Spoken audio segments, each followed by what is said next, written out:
Boa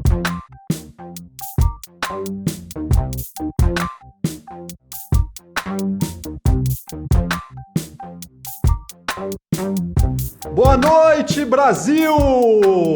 Eu sou Armindo Esgorlon, CEO da SGA, e estou mais um dia ao vivo aqui no TI Estratégica. Hoje vamos falar sobre marketing e tecnologia com Carolina Lima, da Intralote. E vai ser um papo muito interessante, porque a Intralote atua no mercado da indústria de entretenimento, com jogos, né? Uma plataforma de jogos, aí, todo um suporte de jogos. E a Carolina Lima atua no marketing dessa empresa. E ela vai bater um papo aqui com a gente incrível hoje para poder falar sobre tecnologia, inovação, transformação digital. E eu vou puxar ela aqui para a gente poder falar um pouco mais.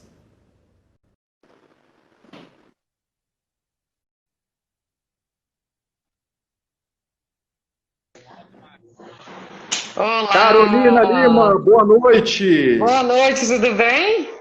Eu tô bem, e você? Tudo jóia, prazer falar com você. Prazer é nosso. Você tá me vendo bem? Eu tô bem enquadrado aqui na telinha? Tá ótimo, tô te vendo super bem. Ah, que bom, que bom. Muito bom, Carolina, muito obrigado pela disponibilidade, por estar aqui com a gente nessa noite. Eu que agradeço. Tem uma participante aqui, você desculpa, que ela pula no meu colo. Veio aqui para ilustrar mais a nossa noite, a nossa conversa, com certeza. Com certeza. Então, Carolina, eu até estava dando uma pesquisada na Intralote, é uma empresa também nova para mim, e eu achei muito interessante porque é uma empresa presente hoje nos 5 continentes, com mais de 5.100 funcionários, que atua na indústria de entretenimento com jogos de aposta. Conta pra gente um pouco sobre a Intralote e depois eu queria muito que você contasse também mais sobre a sua trajetória profissional, Carolina. Uma ótima noite para você, obrigado e seja bem-vinda. Eu que agradeço, um beijão aí para todo mundo, principalmente a Laura que está aí, que está com vocês, o marketing de vocês. Bom, explicando um pouquinho da Intralote, a Intralote é uma empresa originalmente grega. Então, nós somos a subsidiária da Intralote aqui no Brasil, né? E a Intralote é uma empresa especialista em jogos de entretenimento. A gente aqui no Brasil e no mundo inteiro, a gente sabe que a área de jogos ela é um pouquinho mistificada, né? As pessoas têm um pouquinho de preconceito com essa área. Eu vou te confessar que antes de entrar, eu também pensava um pouco sobre isso, não antes de conhecer, depois que eu já conheci a Intralote um pouquinho, e quando eu comecei a conhecer, falei, gente, que bela de uma bobagem. Porque nós somos acostumados, nós brasileiros, ao jogo ilegal. A gente foi acostumado, principalmente ali na década de 80, 90, ao jogo do bicho, como um jogo completamente normal e tranquilo, né? Que a nossa avó, que a gente do interior, qualquer pessoa ia lá e fazia fezinha com o bicho que sonhava, né? Tinha um sonho com a galinha, lá apostava na galinha. Né? E ao mesmo tempo a gente tem a Loteria Federal, que a Caixa domina aí, né? Que são a Mega Sena, a Quina e por aí vai, que mexe muito com os sonhos de todas as pessoas. A Intralote, ela representa, é a única empresa que tem a possibilidade de comercializar os jogos da Loteria Mineira. A Loteria Mineira é uma instituição antiga, extremamente consolidada no nosso estado. E a gente tem aí alguns jogos bem relacionados, bem no estilo, alguns são bem no estilo, inclusive, dos jogos da Caixa, que são relacionados aí com probabilidades numéricas, né? Então tem um dos jogos que é o jogo Carro-Chefe, que é o que é no Minas, então que as pessoas fazem a aposta, pode ser online ou no ponto de venda, então a gente credencia pontos de venda em todo o estado de Minas Gerais. Né? Então, a gente está aí em mais de 300 municípios, perdão, acho que são 451 municípios, na verdade, se eu não me engano, né? Presentes aí naquele bar, no comércio, no restaurante, principalmente no interior, e das pessoas que querem ter uma renda extra e são donos desses estabelecimentos, porque eles recebem até 9% de comissão do que eles vendem dos jogos que a gente comercializa, que é da Loteria Mineiro, né? Então é uma empresa que está todo o tempo ali bem voltada para a tecnologia que a gente imprime nisso, para a confiabilidade, para a ética, para a transparência. Então a gente tem esses pilares muito estabelecidos. Muito legal, Carolina. E essa conversa ela passa a ser muito interessante, principalmente porque é uma indústria talvez muito desconhecida de como é que ela funciona, né? Uhum. E o tanto de tecnologia, o tanto de inovação que tem envolvido para que a operação ela rode, né? Com mais eficiência, para que ela traga mais resultados também para a empresa. Exatamente, porque o gerente de TI é um as lá dentro, que é o Guilherme Faria. É um cara que se vira muito e tem várias frentes para tocar, porque o Guilherme tem que lidar a gente tem várias principalmente relacionadas à tecnologia, a gente tem que lidar com algumas aprovações na Grécia, por exemplo, né, de algumas alterações que a gente tem que fazer sistêmicas. Se a gente vai colocar um jogo online, o Guilherme rebolou, e junto com a área comercial e a gente de marketing, porque a pandemia veio e o jogo existia um projeto para ser mais robusto, mais elaborado, implantado mais para frente, e isso teve que vir para o meio da pandemia, porque se os pontos de venda fecham, como é que as pessoas vão apostar?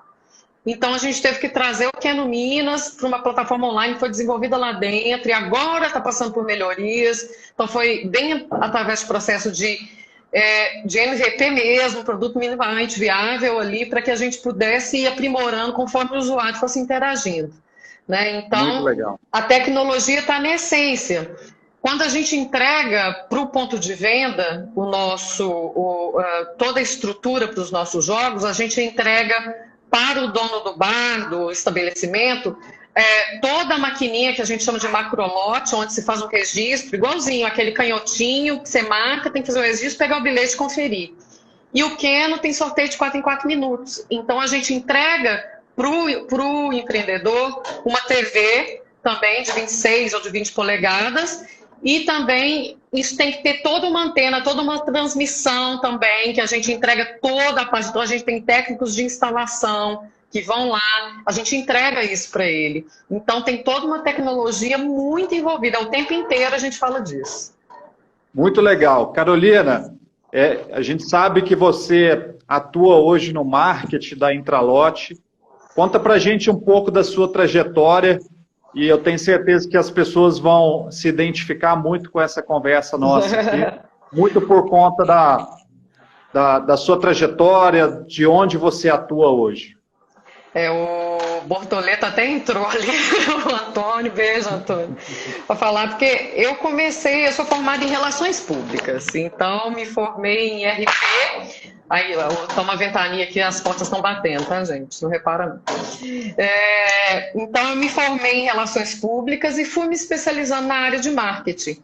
Então, o mercado mesmo, as oportunidades me foram me empurrando para a área de marketing, né?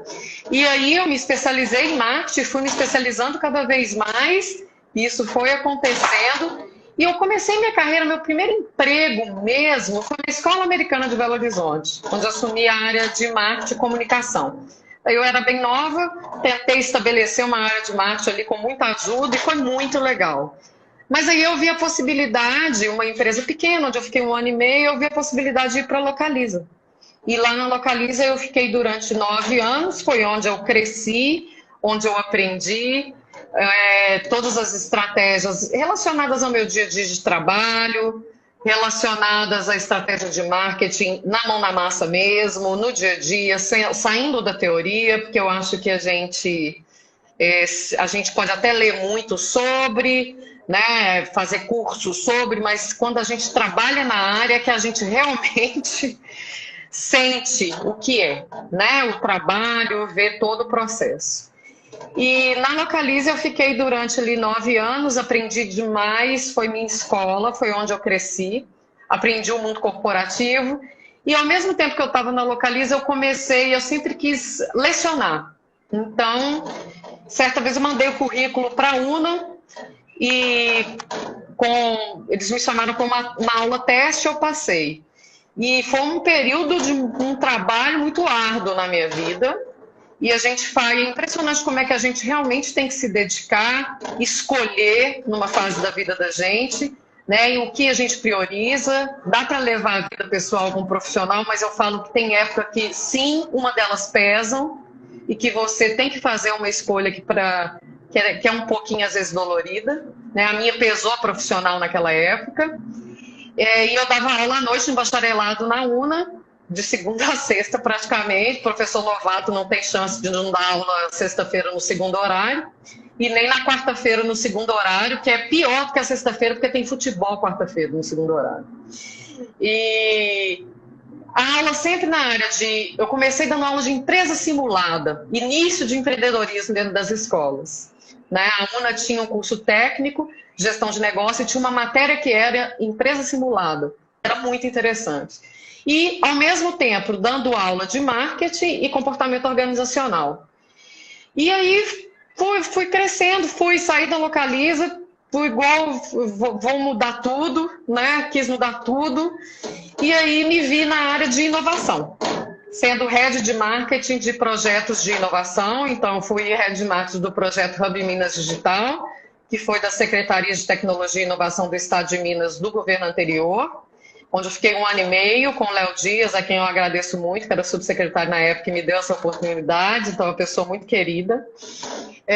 E ali a gente fazia toda a conexão entre grandes empresas e o mercado de inovação, o mercado de startups. Depois eu fui para uma consultoria de inovação aberta, onde eu fiquei no Mining Hub, que era o polo também de inovação de mineradoras, com a consultoria Neo Ventures, onde eu era head de marketing da consultoria e do projeto.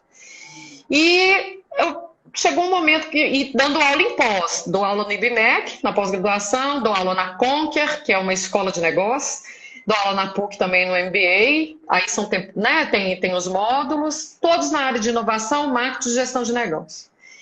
E a gente fica por aí, né, trabalhando muito, gostando do que faz, não é piegas falar isso, mas eu gosto do que eu faço, né? Então a gente vai moldando e se dedicando ao máximo, e a carreira é longa, né? Às vezes não dá tempo de fazer um curso que você gostaria, você não consegue ainda, eu ainda não consigo priorizar alguns estudos até para eu me aprofundar mais, um doutorado, por exemplo, eu não consigo ainda ver na minha vida por causa da carreira, mas a gente vai priorizando, né? E vai conhecendo gente muito bacana no mercado. O network é uma das coisas mais importantes, né? Então, eu levo essas pessoas comigo, como a Laura, como o Bortoleto que está aqui, enfim, eu levo essas pessoas comigo minha carreira, né? São minhas amigas, assim. Então, acho que é isso.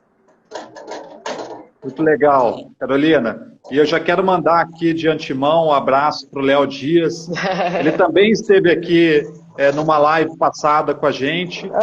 E também para o Gustavo Roque, que também esteve aqui no TI Estratégica falando com a gente. Um abraço para vocês, também. Gustavo, Léo. Muito legal, muito legal. Também. E, Carolina, a gente já está recebendo algumas perguntas aqui.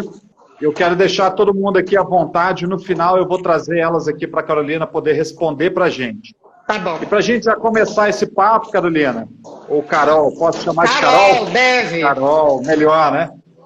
Eu queria entender o que é transformação digital, né, na sua concepção, como é que você enxerga esse tema? Tá. Transformação digital, a Conquer, que é a escola onde eu dou aula, né, a escola de negócios, ela me ensinou muito sobre isso, e eu sou responsável pelo DBA de Transformação Digital e Inovação da Conquer, né, que é eu sou professora titular. Transformação digital vai além de tecnologia. Eu acho que quando a gente ouve a palavra digital, a gente entende que já é ligado à tecnologia de alguma forma. Vai passar por um tanto de mudança aqui com novas tecnologias, com metodologia ágil, que é uma das expressões mais usadas ultimamente, enfim. E não é só isso. Transformação digital é uma forma de pensar. né? É uma forma das pessoas pensarem diferente os métodos de trabalho.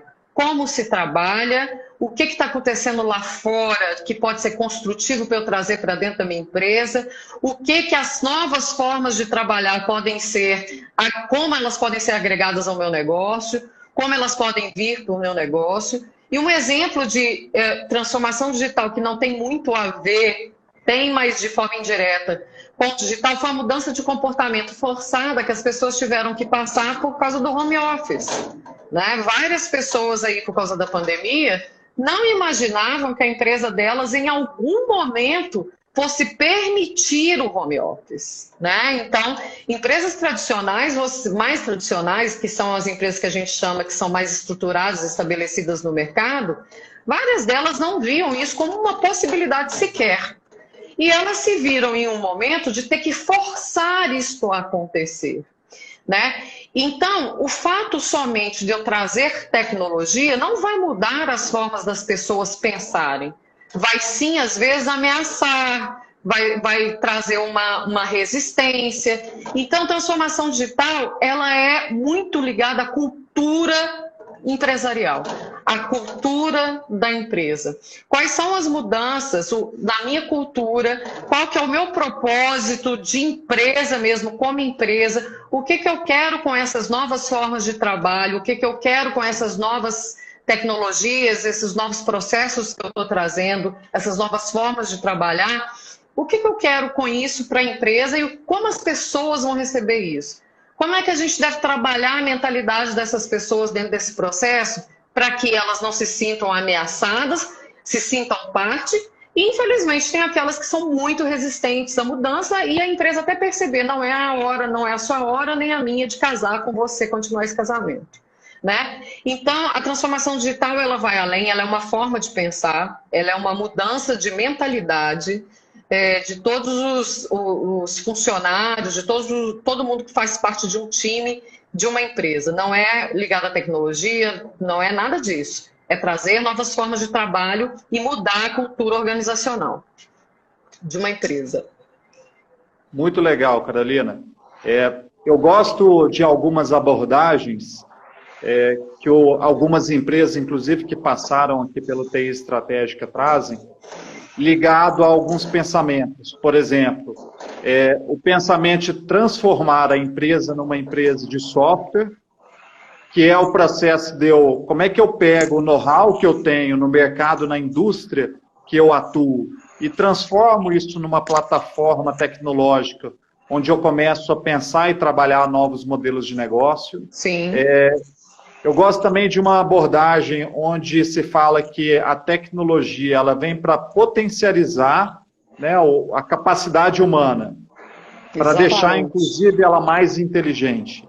Então, os processos, muitas vezes, que são repetitivos e que a tecnologia pode ajudar ali a executar aquilo ali para que a capacidade humana se dedique a funções mais nobres, é uma abordagem também que eu gosto bastante. E uma outra é como que a empresa utiliza os dados dela para poder transformar o negócio. Para poder criar novos modelos de negócio. Então, essas são 3 abordagens que eu gosto muito e que passaram aqui no TI Estratégica durante esse período aí. Eu estava lendo, a gente lê tanto artigo, né, durante a semana, enfim, que eu não me lembro do canal que eu li, mas eu acho que eu gosto muito, eu participo de um canal do Telegram do Gustavo Caetano, né, que é um grande empreendedor. E no canal dele, ele falou uma coisa que eu achei até interessante, que ele falou o seguinte, não foi ele que falou, ele postou uma notícia que eu acho que é da Exame, se eu não me engano, sobre os dados. A gente ainda não sabe trabalhar com os dados da forma que a gente deveria. Essa é uma grande verdade, né? E eu te falo que o marketing, a gente ainda... claro que existem áreas de inteligência de marketing, isso depende também do tamanho da empresa, mas eu te falo que no Brasil a gente ainda está caminhando nessa área, né? A gente ainda está caminhando porque existe ainda, a tecnologia está ali para a gente, mas existe ainda, principalmente para o setor de marketing com comercial, ainda existem algumas resistências, principalmente nas empresas mais tradicionais. O comercial, às vezes, ele tem uma resistência de quando o marketing entra para analisar dados desta área. Né? Eles acham que não vai analisar dados, vai começar a mostrar, né, alguns apontamentos que não vão ser legais para a gente. Ou o contrário, o profissional de marketing fala assim, não, eu vou provar que as ações de marketing é que trazem realmente leads qualificados para o comercial. Então, eu percebo que a gente não sabe ainda da importância dos dados e como isso tem que ser usado em prol do coletivo, né? Em prol de todo um objetivo da empresa em conjunto. Né? E as informações eu vejo que elas ainda são um pouco amarradas, né, pelas pessoas, justamente por um certo medo. E eu coloco isso dentro do processo de transformação digital. Olha o medo aí, dados e tecnologia é o que a gente tem hoje de joia nas mãos. Né? E as pessoas têm medo ainda. Eu falo isso porque eu não tenho vergonha de falar. Nas empresas que eu trabalhei tradicionais, eu vi isso acontecendo muito claramente. Então, a gente tem ainda uma resistência muito grande, né?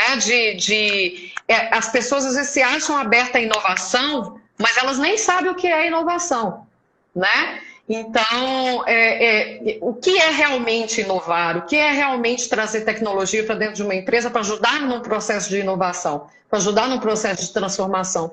Então, ainda tem uma resistência, e os dados estão no meio disso, muito grande, de várias áreas e de vários profissionais dentro das empresas. Isso tem que ser quebrado, né? Porque o futuro e o presente são os dados, a importância dos dados, inclusive. Com certeza. E a gente fala muito aqui dentro da SGA que a empresa que não utilizar dados e tecnologia com inteligência, Carol, será, né, igual o televisor preto e branco. Exatamente. Não existirá mais. Não vai existir. Exatamente. E não é fácil quebrar esses paradigmas, viu? Não é fácil mesmo quebrar esses paradigmas internos. Por isso que eu falo que transformação digital é muito delicado, é um trabalho que tem que ser feito em conjunto de diversas áreas, inclusive, porque se as áreas não trabalham em conjunto, elas não conseguem prosperar, né? Entrando dentro desse processo. Então, é um trabalho de muita força em conjunto. E falando nesse tema de transformação digital, igual você bem citou, envolve também a questão da transformação cultural, envolve pessoas, né? Tudo é feito com as pessoas. E aí, pensando nisso, Carol, qual que é o papel do líder nesse novo momento, nesse novo contexto de mundo que nós estamos vivendo? Como o líder, na sua visão, tem empoderado essas pessoas, as equipes, né, a se reposicionarem, a se abrirem? Como é que você vê esse tema? Olha, o líder, eu vejo esse tema como delicado para o líder. Eu vou te explicar por quê. A gente está num momento em que a gente tem geração demais. Eu acho que é um momento ímpar, né? Nós temos, além de uma pandemia que rolou, a gente tem diversas gerações trabalhando em conjunto no mercado nesse momento. Então, na minha equipe, por exemplo, o meu braço direito tem 22 anos, né? Enquanto que na empresa, a média de idade dos gestores é acima de 35, né? Então, existe uma dificuldade geracional para a gente que é líder hoje, para a gente entender como é que a gente lida e consegue lidar com os anseios, com as diferenças e consegue fazer com que isso se complemente e não vire uma luta interna, né? Segundo, que tem um momento que a gente está vivendo como líder, que também é um momento em que as empresas precisam, principalmente aquelas que sofreram ou tiveram medo de sofrer e nem sofreram tanto, impactos por causa da pandemia.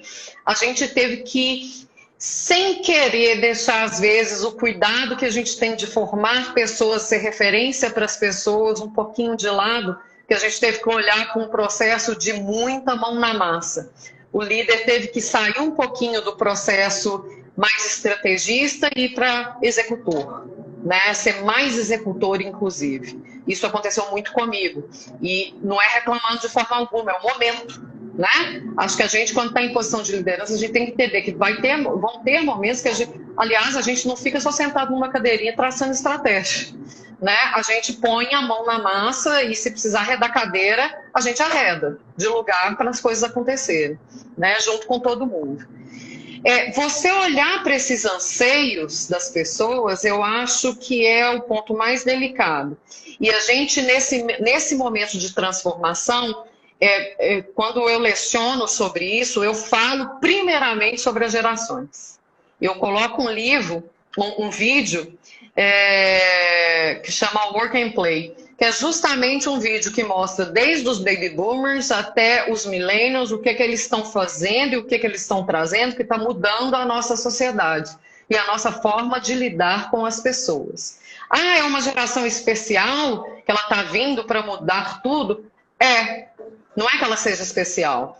A maioria das pessoas que conversa hoje com uma pessoa que nasceu no ano 2000, ela já nasceu com a internet na vida dela, né? Então, eu até postei outro dia, como se fosse um vovô do Simpson, como eu me sinto conversando com pessoas do ano 2000, como se eu fosse um vovô e um tanto de criancinha de 2 anos do meu lado.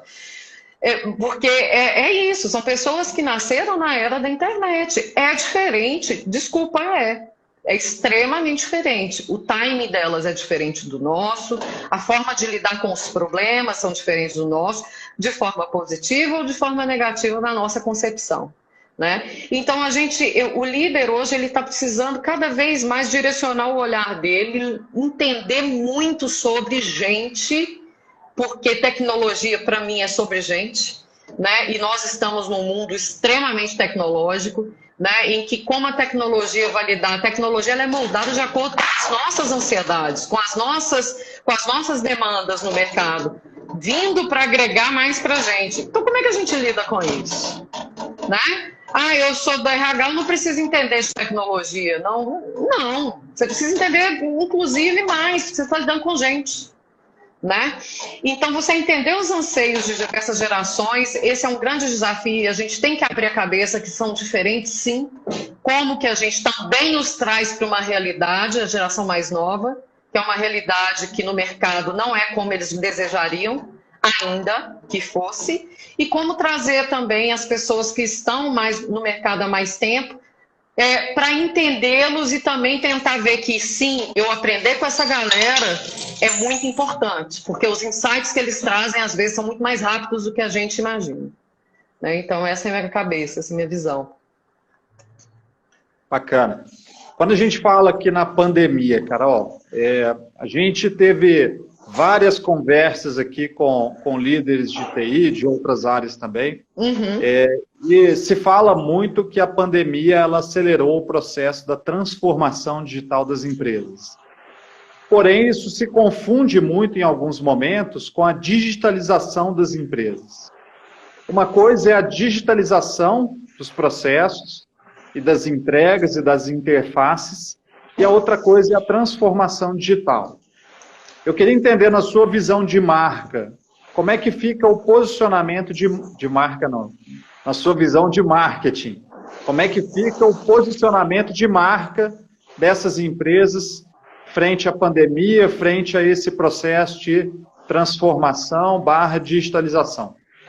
O posicionamento de marca toda empresa que tem um propósito muito definido, ela não foi muito abalada de vários aspectos, e eu vou explicar por quê. Ela pode ter sido abalada financeiramente, ela pode ter sido abalada psicologicamente de alguma forma, mas por isso que eu acho que tem algumas palavras que ficaram muito prostituídas no mercado, e propósito é uma delas, né? O grande criador da ferramenta que a gente desenha o propósito é o Simon Sinek, que é um cara visionário, um antropólogo de formação, e um cara que fez a ferramenta para que possamos entender que uma empresa que tem a sua essência bem desenhada, a sua proposta de valor bem desenhada, e isso alinhado com seus colaboradores, seus funcionários e com o público dela, ela consegue, de uma forma incrível, se sustentar.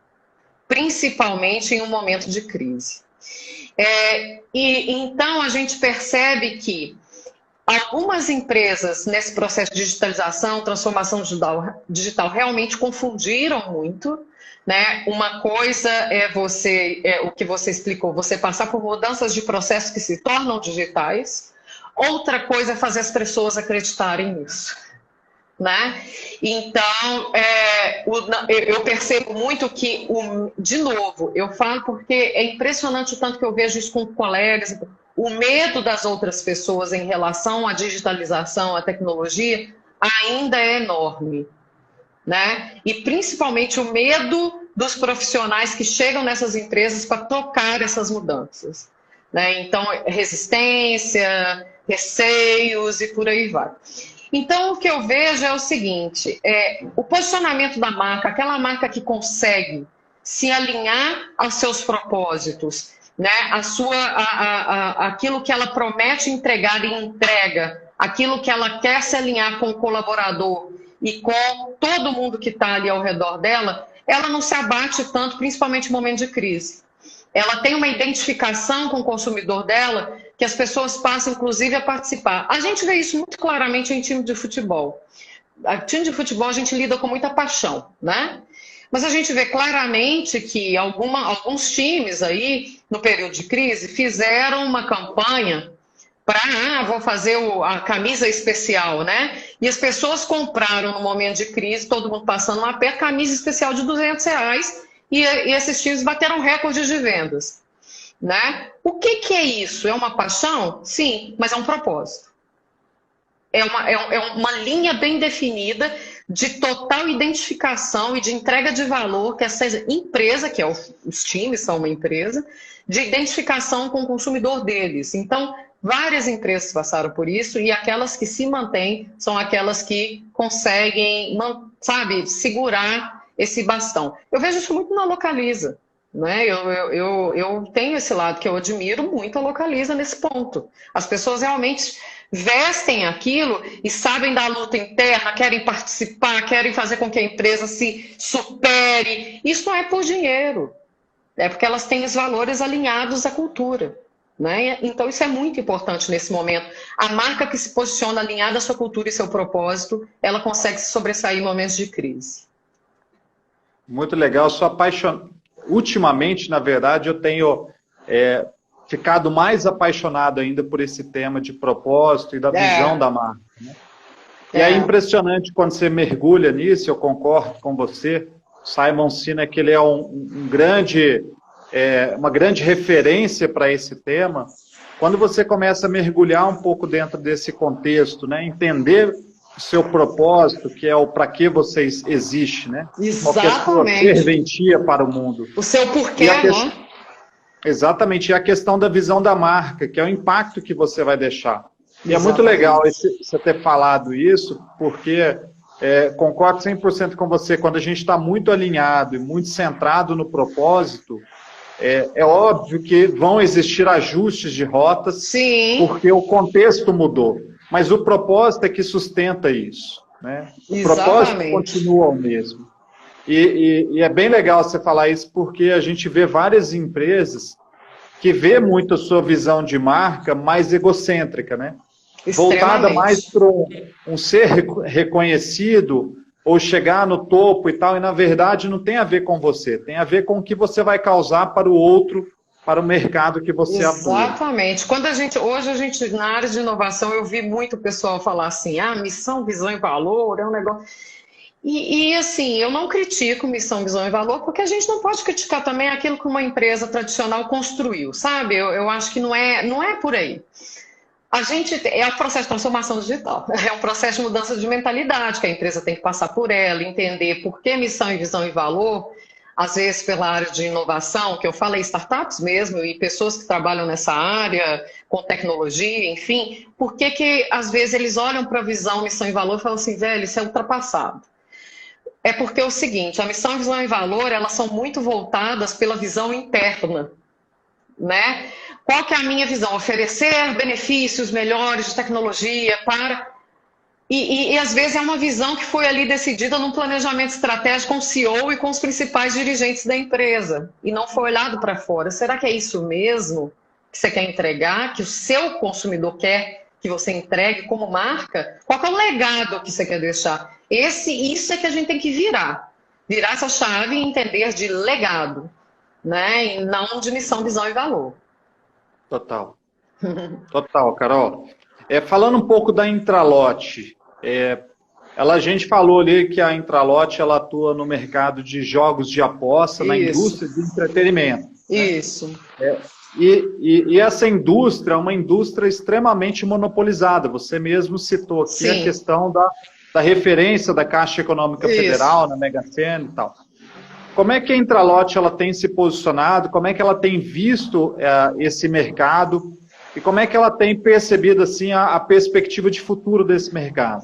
Olha, aconteceu uma coisa muito bacana recentemente, né? Isso eu falo assim de nem 2 semanas atrás, se eu não me engano. O STF julgou sobre a validade das loterias, a possibilidade de cada estado ter a sua própria loteria, né? Ser capaz de dirigir sua própria loteria, enfim. E o STF julgou como favorável. Então, a partir desse julgamento, agora, todo o Estado, para acabar mesmo com o monopólio, sabe? Então, todo o Estado vai poder ter a sua própria loteria. O que significa a sua própria loteria? Vai poder ter os seus próprios jogos definidos, né? Legalizados, então, aquela fezinha que você gosta de fazer, né? Com prêmios diferenciados. Vai poder ter raspadinha. Raspadinha não era uma coisa muito legalizada. No Rio de Janeiro é extremamente forte a raspadinha. É uma das coisas que o carioca mais gostava de fazer, comprar a raspadinha dele. E agora isso vai poder voltar. Enfim, a gente vai poder sugerir novas possibilidades para o mercado que antes a gente não poderia e ficava só no monopólio. E o legal disso é que tem uma parte social. Por exemplo, esse ano o governo do estado de Minas Gerais, através da arrecadação que a gente faz, né, dos jogos da loteria, doou 33 milhões de reais para o combate ao Covid no estado de Minas. Então, através da arrecadação da loteria. Então, a gente tem toda uma documentação. Se você vir...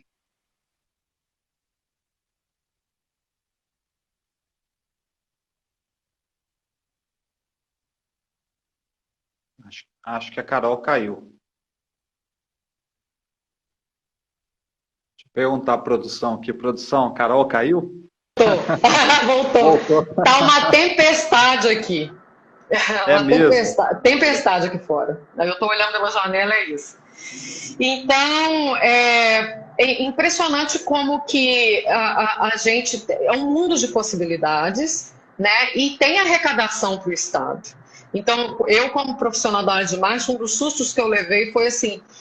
o tanto que tem que ser regulamentado. Cada campanha que a gente solta, a gente tem que mandar um regulamento gigantesco para a loteria aprovar, para voltar, e depois a gente manda as peças de divulgação para a loteria aprovar e voltar para a gente, aí a gente pode colocar a campanha na rua. Então, é muito sério isso, né? Então, a gente tem que ficar realmente... É bem interessante, é um mercado bem interessante que vale a pena a gente estudar, entender, vale a pena. Tá muito legal trabalhar com os jogos. E você abriu a nossa conversa aqui, Carol, falando muito sobre a fonte de receita, muitas vezes secundária ou até mesmo principal. Então a gente está falando de um negócio extremamente capilarizado. Isso. E que tem um impacto social muito grande. Muito grande, muito grande. E foi legal... Só para completar, com esse julgamento do STF, você vê como é que abriu portas, né? Agora, as empresas podem entrar aí, que entendem do negócio, como a Intralot, podem participar de licitações pelo mercado, inclusive para expansão, né? Então, isso é muito bacana, a gente está num momento muito legal.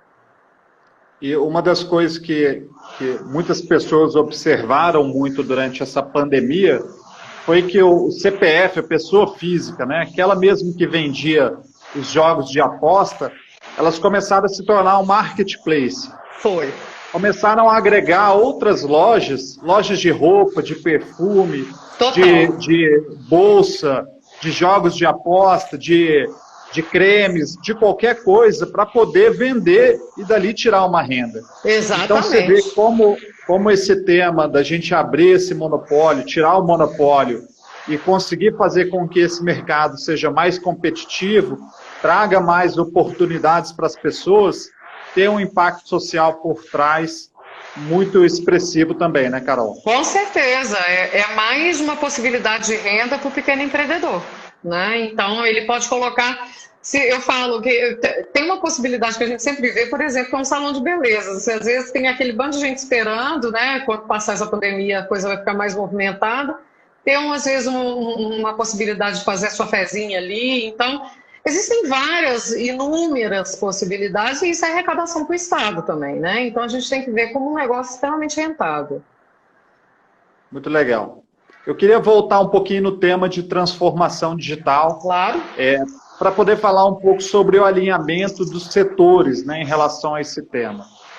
E aí eu sei que vocês tiveram um projeto, você comentou logo no início da nossa conversa, sobre o projeto Keno, que foi um projeto que uniu ali vários setores. Eu queria que você falasse um pouco dessa combinação de ideias, porque isso por trás está muito ligado ao que a gente chama de squads, né, dentro de um processo de inovação. Como é que foi essa troca de ideias entre setores em prol da construção de um projeto, o projeto Keno, que foi, se eu não me engano, uma resposta também para a questão da Covid, né? Sim, ali a gente teve um trabalho muito ligado, uma equipe com a outra, trabalhando loucamente. Então, eu comecei a trabalhar na Intralote na pandemia, no início da pandemia. Então, tem 8 meses que eu estou lá, não é muito tempo.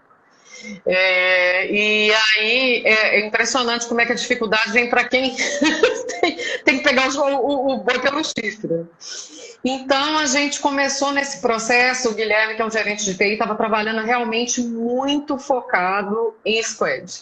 Então foi a área de TI, comercial e marketing trabalhando em conjunto. A gente ficava durante o dia testando a plataforma várias vezes para a gente detectar falhas, detectar. A visão do comercial é imprescindível, porque como o coordenador comercial tinha uma visão de campo fora do comum, ele que está na rua, ele que está com a equipe dele, são mais de 30 pessoas no estado, que é a equipe dele, ele está lá, olhando para todo mundo, e ele que vai no ponto de venda, conversa com o cara ali, né, sabe das dores, enfim, e sabe sobre o jogo, mais do que ninguém.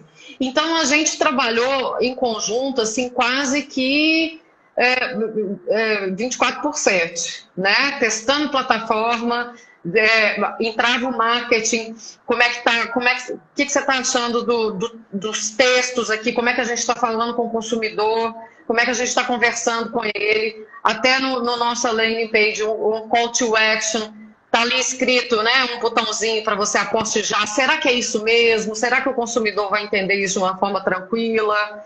Né? Então, assim, a gente trabalhou de uma forma muito incessante e totalmente voltado em prol da empresa. Isso que é um trabalho squad, né? Você trabalhar em prol de um objetivo central, né? Com pessoas que pensam diferente. De vez em quando dá umas batidas de cabeça, porque são áreas que pensam diferente, né? Cada uma com aqueles objetivos, mas a gente tem que quebrar silos, né? Nesse processo. Em transformação digital, esse é um ponto principal que afeta a cultura organizacional, a quebra de silos, o trabalho visto de uma forma cada vez mais horizontal. Então, eu acho que isso dói muito em pessoas que não estão acostumadas, não estão abertas à mudança. Né? E nesse processo a gente estava muito aberto ali, trabalhando muito em conjunto, então acho que é por isso que ele deu super certo. É muito sensível isso que você falou, porque essa parte da inovação ela acontece fazendo executar aquele grande jargão de mercado, estamos junto e misturado. Né? Quando você se mistura e está junto realmente, é que a coisa acontece. É que a coisa acontece, exatamente. Carol, temos perguntas aqui. Diga. Vou começar pela pergunta da Laura. Carol, você sente uma mudança no perfil do profissional de marketing, principalmente quando pensamos na tecnologia e esse novo normal, movido pela transformação digital? Sinto. E sinto que a dificuldade para o profissional de marketing também está grande. para se adaptar a esse mercado. Esse foi um dos motivos que eu procurei trabalhar com inovação. Então, eu fiz uma aposta na minha carreira que foi muito dolorosa, de sair de uma empresa onde eu ganhava bem e fui ganhar a bolsa da Fundep, né? Ou seja, eu fui com um projeto lá que o Léo estava encabeçando ganhar a bolsa. Então, eu abri mão de muita coisa, né? Da minha vida pessoal. Eu fui ganhar um valor que para minha vida pessoal era assim, não pagava nem metade das minhas contas. E aí, daí dar aula para compensar, né? Mas, por quê? Porque eu percebo que a gente tem que ter... O marketing hoje, se não tem um olhar de inovação, estratégia de inovação, a gente fica para trás, né? Se a gente não tem essa mentalidade mais aberta, e se a gente sofre às vezes quando a gente tem essa mentalidade mais aberta, ainda sofre, porque as pessoas enxergam ainda que a gente tem que ter foco na solução e não no problema. Está errado. O processo de inovação, a gente tem foco no problema, onde a gente destrincha o problema, né? Bem job to be done, que é uma metodologia, a gente destrincha o problema para entender quais várias soluções viáveis que a gente tem ali de possibilidades, né? Então, a gente tem que ter essa visão. O profissional de marketing hoje, ele tem que ter a visão de marketing voltado para dados. Ele teve que se transformar. Eu estou tendo que me transformar, porque na minha época a gente achava que fazer comunicação era não mexer com número, a gente se ferrou, né, hoje.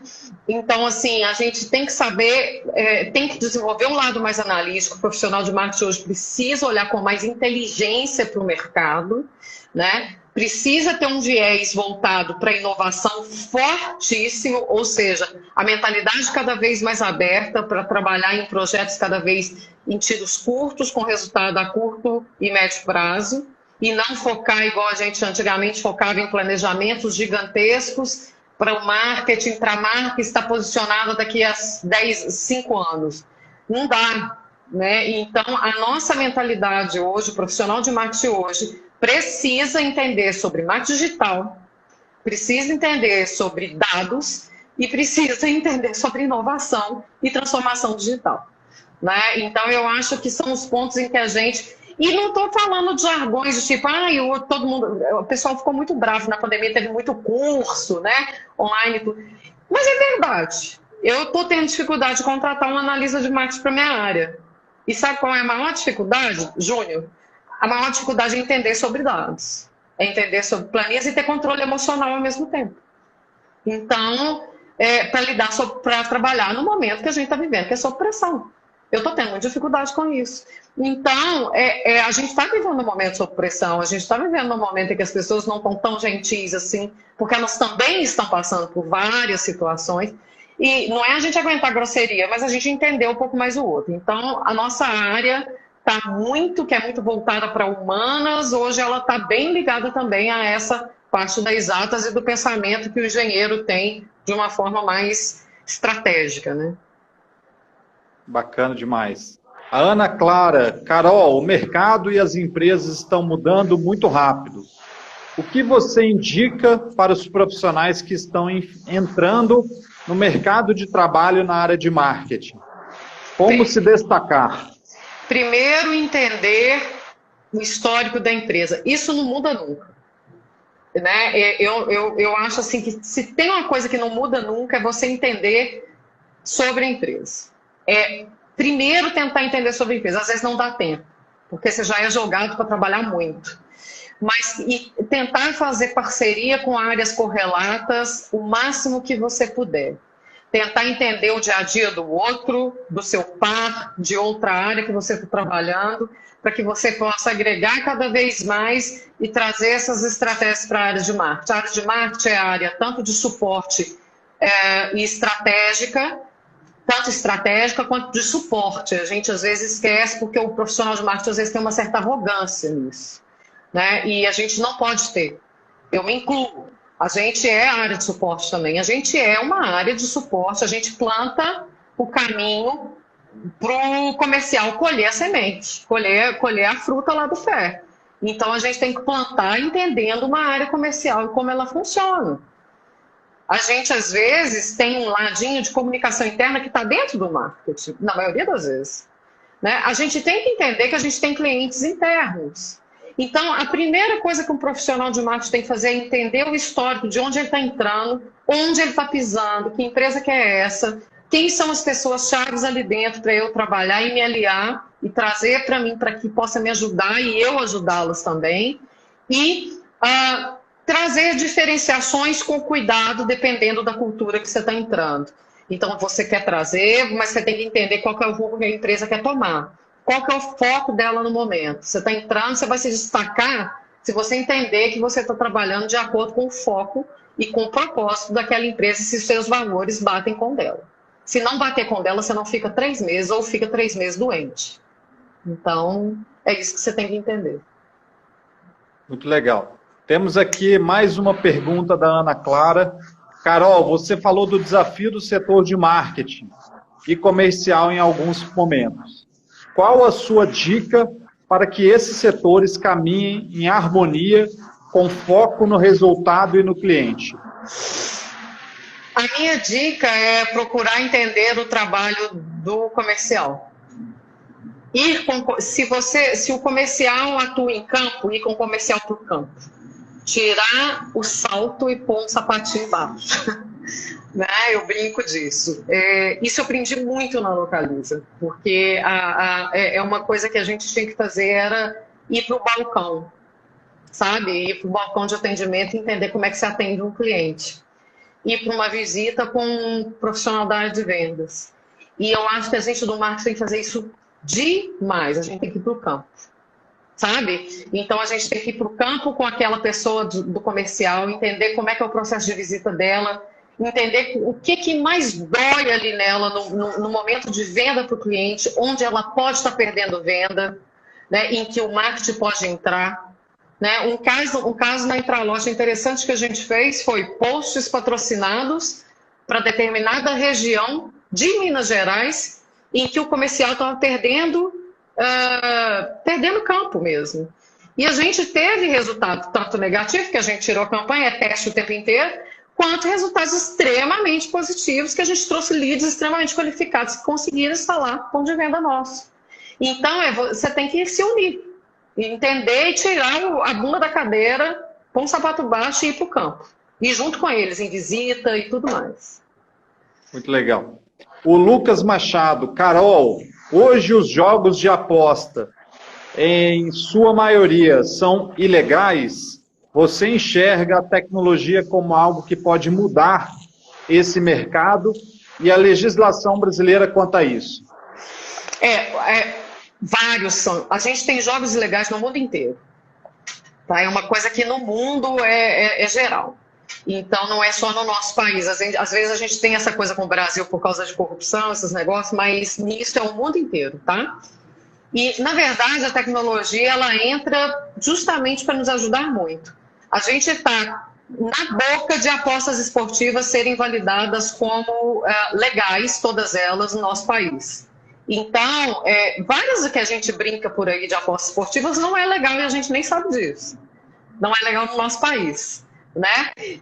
Mas a legislação está mudando para isso, porque, como eu disse, a arrecadação para o país, pra vocês terem noção, gente, o país movimenta de jogos ilegais no mundo quase 2 bilhões de reais por mês. O Brasil, só no Brasil, de jogos ilegais, quase 2 bilhões de reais. Imagina se isso fosse legal.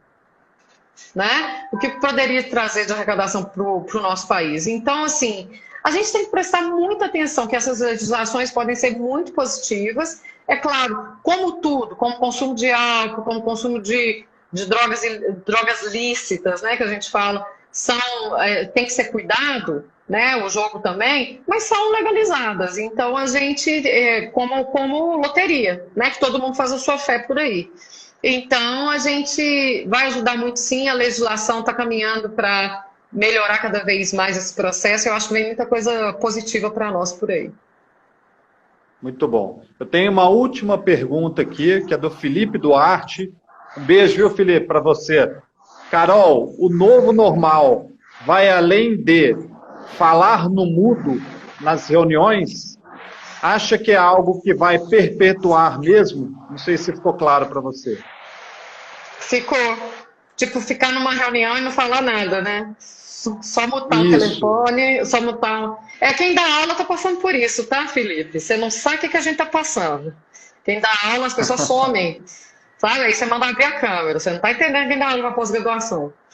Mas eu não sei de novo normal, sabe? Várias mudanças estão vindo, a gente está vendo. Eu acho que a tendência do trabalho realmente em casa é muito grande, né? Várias empresas decidiram que sim. Eu ouvi depoimentos de amigos que falaram antes, de aluno. Um aluno meu falou assim: antes a minha empresa, Carol, de maquinário pesado. Vê se uma empresa de maquinário pesado, gente, pensava nisso, né? Aí ele falou assim: Carol, a minha empresa simplesmente começou a falar assim: Jesus amado, tá ótimo esse negócio, vocês vão trabalhar em casa. Tá maravilhoso. Então, algumas mudanças na forma de trabalhar, elas vão vir. Elas vão acontecer, né? Mas outras eu acho que, de verdade, outras eu acho que a gente vai voltar pro que era, em vários aspectos. A gente está no novo mundo, no novo momento, tecnologia eu nem preciso falar, a Apple dita várias regras e ela lançou um telefone agora todo num novo conceito que mexeu muito com as pessoas, mas ela com um telefone completamente voltado para uma nova tecnologia que está entrando no mercado, que é o 5G. Então, são muitas coisas. A inteligência artificial, que alguém até citou, tem mudado completamente a nossa vida, sem a gente perceber, né? Hoje está todo mundo abrindo celular com reconhecimento facial, né? Quem está adquirindo, e nem sabe direito de onde que isso veio. É porque te engole, né? Então, na hora que você vê, você está fazendo, você está participando, na hora que você vê, você está substituindo pendrive pela nuvem e você não sabe que você está fazendo isso de uma forma consciente, né? Então, esses são os novos normais. Novos normais, o novo normal, acho que ele vem engolindo a gente, já vem, e a gente não está percebendo, né? Com vários avanços aí. E pegando esse gancho, Carol, sobre o novo normal, você falou aí que muitas empresas vão adotar, né, já estão adotando e vão permanecer num modelo talvez híbrido ou home office. O que tem surgido muito de oportunidades e tem crescido muito também é o segmento de coworkings. Muitas empresas deixaram de ter uma estrutura maior, enxugaram a estrutura e começaram a usar muito esses modelos. E na próxima quarta-feira, às 19 horas, eu estarei também ao vivo aqui no TI Estratégica com Pedro Vasconcelos. Ele é um dos fundadores do Beer or Coffee, para a gente poder falar sobre esse mercado de cowork, de tecnologia, de tudo isso. Conheço muito Beer or Coffee, vai ser muito 10, com certeza. Carolina Lima, muito obrigado. Foi um prazer enorme ter aqui você hoje no TI Estratégica. Eu que agradeço. Para a gente misturar marketing com tecnologia, falar de inovação, de transformação. Foi ótimo. Um beijo grande, um prazer enorme ter você aqui. Prazer viu? Todo meu. Contem comigo sempre. Vocês são queridos. Muito obrigado. E até a próxima semana. Boa noite, Brasil! Tchau, gente. Boa noite. Tchau.